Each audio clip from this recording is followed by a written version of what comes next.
నందు సహోదరి సహోదరులారా, ప్రభువైన యేసుక్రీస్తు నామములో హృదయపూర్వక వందనాలండి.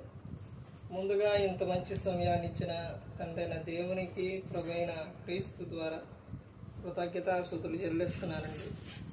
ప్రభు అన్నారండి, వాక్యం చదువుకొని ప్రార్థన చేసుకున్న తర్వాత పాఠంలోనికి వెళదామండి.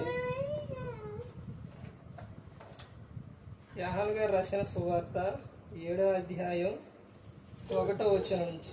ఇటు తర్వాత యూదులు ఆయనను చంపవెదకినందున యేసు యూదయలో సంచరించనొల్లక గలిలియలో సంచరించుచుండెను. యూదుల పర్ణశాలల పండుగ సమీపించిన గనుక ఆయన సహోదరుడు ఆయనను చూచి, నువ్వు చేయుచున్న క్రియలు నీ శిష్యులను చూసినట్లు ఈ స్థలం విడిచి యూదియాకు వెళ్ళుము. ప్రార్థన చేస్తాను. పరలోకమందున్న మా తండ్రి, పరిశుద్ధుల ప్రేమగల తండ్రి, గొప్ప తండ్రి, యెహోవా తండ్రి, మీ ప్రియ కుమారుడు యేసుక్రీస్తు ప్రభువారి ద్వారా కృతజ్ఞతాస్తుతులు చెల్లిస్తున్నాము నాయన.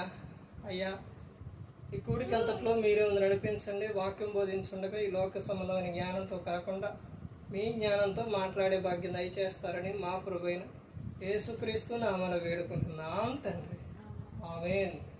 ప్రభువైన యేసుక్రీస్తు నామములో హృదయపూర్వక వందనాలండి. దేవుని కుమారుడు యేసుక్రీస్తు ప్రభువారి లోకానికి వచ్చిన తర్వాత పరలోక రాజ్యం సమీపిస్తుంది కనుక మారు మనసు పొందమని ప్రకటింప మొదలుపెట్టారు.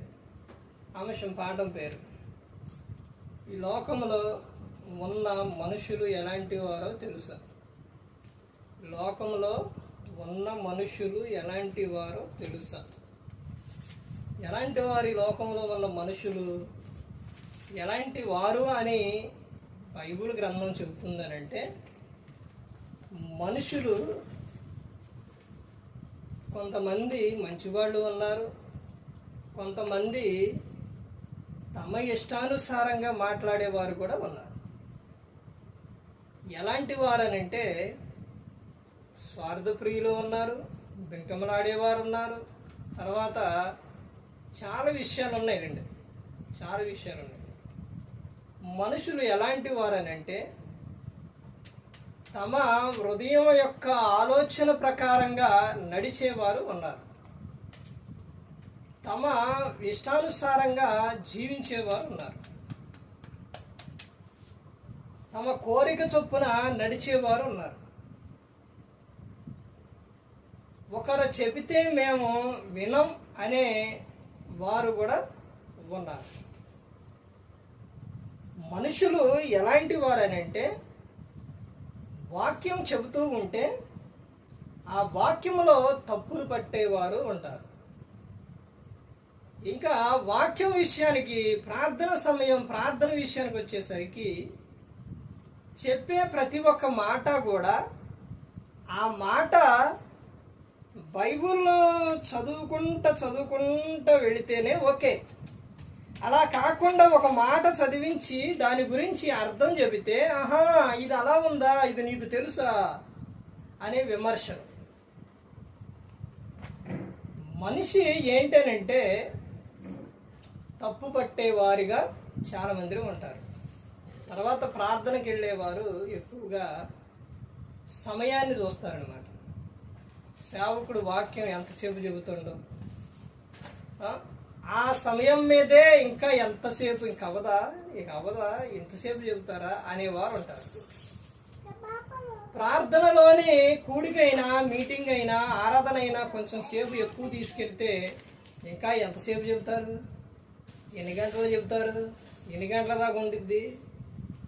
వీళ్ళు 24 గంటలు కూడా 24 గంటలు తమ పనుల మీద తమ ఇష్టానుసారంగా వీళ్ళు ఉంటారు. ఎవరైనా ఏదైనా మాట్లాడేటప్పుడు గంటల తరబడి మాట్లాడతారు, గంటల తరబడి కూర్చుంటారు. ఎంత సమయం అయినా కానీ వాళ్ళకి ఇక తెలియదు. ఇక నైట్ 12 అవని లేదా 1 గంట అవని, ఎంత అవని, అప్పటి వరకు కూడా మాట్లాడేవారు ఉంటారు.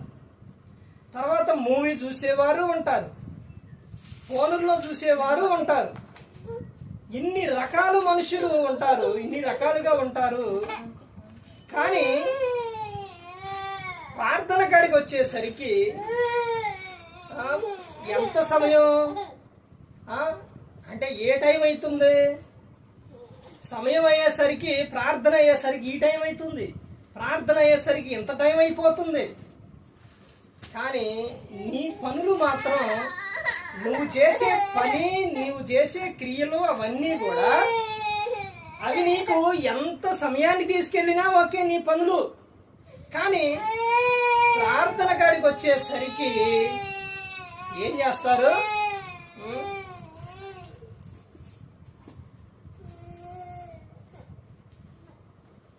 ప్రార్థన కాడికి వచ్చేసరికి ఇదిగో ఎంతసేపా, ఇదిగో చూడు సమయం ఎంత అయిందో అనే రకమైన మనుషులు ఒకళ్ళు. బైబిల్లోని చెప్పే మాటనే తప్పులు పట్టేవాళ్ళు ఒకళ్ళు. తర్వాత సేవకుడు చెబితే ఈ సేవకుడు చెబితే మేము వినం అనేవాళ్ళు కొంతమంది. దేవుడు ఒకళ్ళకట్ట చెబుతారా అనేవాళ్ళు కొంతమంది. ప్రార్థనకు వచ్చేవాడు కొంతమంది, రానివారు కొంతమంది, విశ్వాసం కలిగిన వారు కొంతమంది, విశ్వాసం లేని వారు కొంతమంది. ఇలా రకరకాలుగా మనుషులు ఈ భూమి మీద ఉన్నారు. ఒక పని విషయంలో కానీ, ఒక వ్యాపారం చేసే వ్యక్తులు చూడండి, అక్కడ కూడా మనిషి ఎలా మారిపోతారనంటే,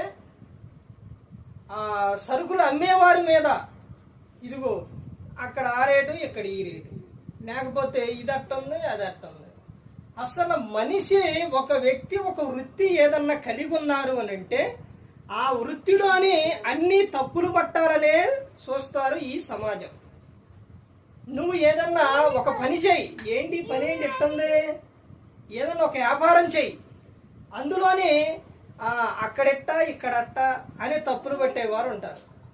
ఒక జాబు చెయ్యి, అక్కడ కూడా ఇది అలా, ఆ పని ఎలా చేశారు, ఈ పని ఎలా చేశారు.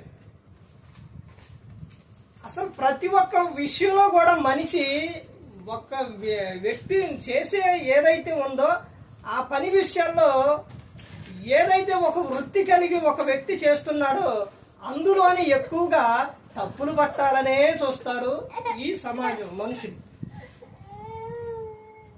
ఇక్కడ జరిగిన సందర్భం ఏంటి? ఆయన శిష్యులు, ఆయన సహోదరులు ఆయన పట్ల ఏముంచలేదు, విశ్వాసం ఉంచలేదు. ఇంటిలో చెబితే మేమెందుకు వింటామండి? లేకపోతే చూడండి, బంధువులలో కానీ, లేకపోతే సహోదరులు కానీ, లేకపోతే కుటుంబంలో కానీ వాక్యం చెబితే వినరు. ఎవరు చెబితే వింటారు అని అంటే,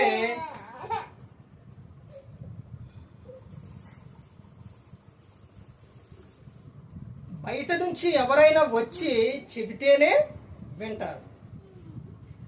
వాళ్ళు వచ్చి చెబితేనే వింటారు. కానీ సంఘాలైనా చూడండి, ఒక సంవత్సరం పాటు కానీ, 2 సంవత్సరాలు కానీ, లేకపోతే కంటిన్యూగా ఆ సేవకుడే వాక్యం చెబుతూ ఉంటే ఎప్పుడు వినేదేగా, ఎప్పుడు ఆయన చెప్పేదేగా. ఎవరైనా బయట నుంచి కొత్తగా వచ్చారనుకోండి, అబ్బా ఎంత ఉత్సాహం వచ్చిద్దో, ఎంత సంతోషం వచ్చిద్దో. ఇవన్నీ కూడా జరిగే విషయాలేనండి ప్రతి ఒక్కటి కూడా. ఒక వ్యక్తి మీద నిత్యము కూడా మనిషి ఎంత పర్ఫెక్ట్గా ఉన్నా, ఎంత కరెక్ట్గా ఉన్నా, ఏ విధంగా ఉన్నా మనిషిని తప్పులు పట్టకుండా ఉండరు, తప్పు మోపకుండా ఉండరు ఈ లోకంలో. అందుకని ఈ అంశం ఏంటి, మనుషులు ఎలాంటి వారో తెలుసా? మనిషి యొక్క హృదయం కఠినమైనది, ఘోరమైనది, వ్యాధి గలది, ప్రమాదకరమైనది. ఒక టీచర్ల విషయాల్లో చూడండి, ఒక టీచర్ అనే కాదు, ఒక్క వృత్తి కలిగినా ఆ వృత్తుల్లో తప్పులు పట్టకుండా ఉండరు. టీచర్ విషయానికి, ఇప్పుడు ఒక అంగన్వాడీ విషయానికి వచ్చేసరికి అక్కడ వాళ్ళు ఎంత పర్ఫెక్ట్గా ఇచ్చినా ఏదో ఒక లోపం చూపిస్తారు. టీచర్ విషయంలో ఒక మాస్టర్ పాఠాలు చెప్పినప్పుడు అక్కడ ఒక పిల్లవాడిని ఏదన్నా అన్నా కానీ, లేకపోతే ఆ పిల్లవాడు చదవక ఫెయిల్ అయినా కానీ ఎవరినంటారు? మాస్టర్, టీచర్ని అంటారు. ఒక వ్యాపారం చేసే విషయంలో కానీ, ముందుగా వాక్యం చెప్పే సేవకుడి విషయంలో కానీ, అసలు అక్కడ దాకా ఎందుకండి, ముందు దేవుడు సృష్టికర్తనే, ఆయన మీదే ఎన్నెన్నో యేసుక్రీస్తు ప్రభువులో ఏ తప్పు లేదు, ఏ లోపం లేదు. అయినప్పటికే ఆయన అక్కడ అలా అన్నారు, ఇలా అన్నారు, అక్కడ కోపపడ్డారు, ఇక్కడ కోపపడ్డారు, అక్కడ కోపగించుకున్నారు, ఇక్కడ కోపగించుకున్నారు. అసలు చూడండి మనిషి ఏ విధంగా, అసలు ఎంత భయంకరమైన విధానంలో మనిషి ఉన్నారని అంటే, ఒక్కొక్క వ్యక్తిని బాధ పెట్టే విధంగా మనిషి ఉంటాడు. ఎవరినైనా చూడండి, నువ్వెవరైనా కానీ దేవుని విషయాల్లోనే చేస్తున్నారు. ఇంకా మనుషుల విషయాల్లో ఎంత ఒకసారి ఆలోచించు. నువ్వు ఏ ఫీల్డ్లోనే ఉండు, ఏదన్నా చెయ్యి, నిన్ను బాధ పెట్టకుండా అనేది మనిషి ఉండడు. ఏదో ఒకటి అంటారు, ఏదో ఒక నింద మోపుతారు, అబద్ధాలు ఆడతారు, నిందలేస్తారు, మోసాలు చేస్తారు. ఇవన్నీ కూడా యేసుక్రీస్తు ప్రభువారి మీదే ఆయన సహోదరుడే విశ్వాసం ఉంచలేదు. 7వ అధ్యాయం 5వ వచనం, ఆయన సహోదరులైన ఆయన యందు విశ్వాసం ఉంచలేదు. కుటుంబాల విషయాన్ని చూడండి, తల్లిదండ్రి ఎంత ప్రేమగా చూసిన పిల్లలని వాళ్ళ మీద ఏదో ఒక లోపం, ఏదో ఒక తప్పు మోపుతారు. నువ్వేం చేసావు, నువ్వు మాకేం సంపాదించావు, మాకేం పెట్టావు, తల్లిదండ్రులు. ఇంకా లేదా 2-3 కుమారులు కానీ కుమార్తెలు కానీ ఉంటే వాళ్ళకి గన ఒకళ్ళకి ఎక్కువ వాళ్ళకి కొంచెం తక్కువ ఇస్తే అస్సలు ఊరుకోరు. ఆ తర్వాత పిల్లలు ఎంత పర్ఫెక్ట్గా ఉన్నా, వాళ్ళు జాబ్ చేసినా లేకపోతే పనికి వెళ్ళినా, ఏది చేసినా కానీ ఏ ఒక్క చెడు అలవాటు లేకుండా పిల్లలు ఎంత కరెక్ట్గా ఉన్నా తల్లిదండ్రులు ఏదో ఒక లోపం, ఏదో ఒక తప్పు వాళ్ళ మీద మోపుతారు. ఎలా మోపుతారు? మమ్మల్ని చూడట్లేదండి, మమ్మల్ని ఆ మాట పడితే ఏ మాట పడితే ఆ మాట అంటాడండి, మా అల్లుడు ఏమి ఇవ్వడండి, మా అమ్మాయి ఏం పంపించదండి, నా కొడుకు మమ్మల్ని చూడండి. వాళ్ళు ఎంత మంచిగానే చూడండి, ఏదో ఒక లోపం, ఏదో ఒక తప్పు మోపుతారు. అలాగే బంధువుల విషయాల్లో కూడా, సహోదరుల విషయాల్లో కూడా, ఊరి వారి విషయాల్లో కూడా, ప్రతి ఒక్కరి విషయాల్లో నువ్వు నీతిమంతుడివి, నీ మీద ఏ తప్పు ఎవరు మోపలేదు అనే విషయం ఎవరైనా భూమి మీద ఉన్నారా? లేరు, ఉండరు. నువ్వెంత పర్ఫెక్ట్గా, ఎంత కరెక్ట్గా నుండు, ఎవరో ఒకళ్ళు ఏదో ఒకటి నీ మీద వేస్తూనే ఉంటారు. అందుకనే బైబిల్ గ్రంథం చెబుతున్న విషయం ప్రతి ఒక్కరూ కూడా గమనించుకోండి. ఇక్కడ ఎన్నెన్నో సందర్భాల్లో యేసుక్రీస్తు ప్రభువారి మీదే విశ్వాసం ఉంచలేదు, ఆయన్నే కొట్టాలని చూశారు, ఎన్నెన్నో చేశారు. ఈ లోకంలో మనమెంతండి? ఒక్కసారి ఆలోచించండి. దేవుని కుమారుడు, సృష్టికర్త కుమారుడు ఆయనకే తప్పలేదు. ఎంత బాధపడి ఉంటారండి? బాధపడకుండా ఉండరు యేసుక్రీస్తు ప్రభువారు. ఎందుకనంటే ఆయనకు కూడా ఏముంది? దేహం ఉంది. ఆయనకి ఆకలి వేసింది, దాహం వేసింది, అన్నీ ఉన్నాయి. ఇవన్నీ ఉన్నప్పుడు ఆయన్ని దాన్ని అన్నప్పుడు కూడా బాధపడకుండా ఉండరు. కాకపోతే ఏంటనంటే ఆయన దేవుని కుమారుడు కాబట్టి ఆయన ఏంటంటే అందరినీ కూడా ఆయన ఏం చేశారు? క్షమించారు. ఏదున్నా ఏదైనప్పటికీ ఎవరో ఏదన్నా కానీ క్రైస్తవులకే వస్తాయండి. క్రీస్తుని నమ్ముకున్న తర్వాత నీకు వచ్చే విధానం ఎలాంటివి వస్తాయంటే, ఎవరు ఏదన్నా మనం తిరిగి మాట్లాడే విధానం ఉండదండి. యూట్యూబ్లో ఏదైనా మాట్లాడితే దాన్ని కట్ చేయాలి, మళ్ళీ అలా పెడితే కామెంట్లు పెడతారు. ఇవంతా ఎందుకండి? వాక్యం ఏదైతే ఉందో ఉన్నట్టే చెప్పేస్తాం. ఎందుకంటే ఒక వ్యక్తిని రక్షించే విధంగా మన వాక్యం ఉండాలి, కానీ వాళ్ళని దూరం చేసే విధంగా ఉండకూడదు. నీకు బాధ కలిగినా, నొప్పి కలిగినా, ఎవరికి ఏది కలిగినా కానీ వాక్యం ఏంటంటే బుద్ధి చెప్పిద్ది, హెచ్చరించిద్ది, గద్దించిద్ది. అది ప్రతి ఒక్కరు కూడా గమనించుకోవాలి. ఏ ఒక్కరు కూడా నశించి నరకానికి వెళ్ళిపోకూడదని యేసుక్రీస్తు ప్రభువారు ఈ లోకానికి వచ్చి మనందరి కోసం సిలువలో తన ప్రాణాన్ని పెట్టి ఉన్నారు. మరి ఈ విధంగా నిలబెట్టి మాట్లాడిచ్చిన తండ్రి దేవునికి కృతజ్ఞతాస్తుతులు చెల్లిస్తూ ఇంతవరకు శ్రద్ధగా ఉన్న మీకు ప్రభు పేట నా హృదయపూర్వక వందనాలు చెల్లిస్తూ ఈ మాటలు ముగిస్తున్న అందరికీ వందనాలు.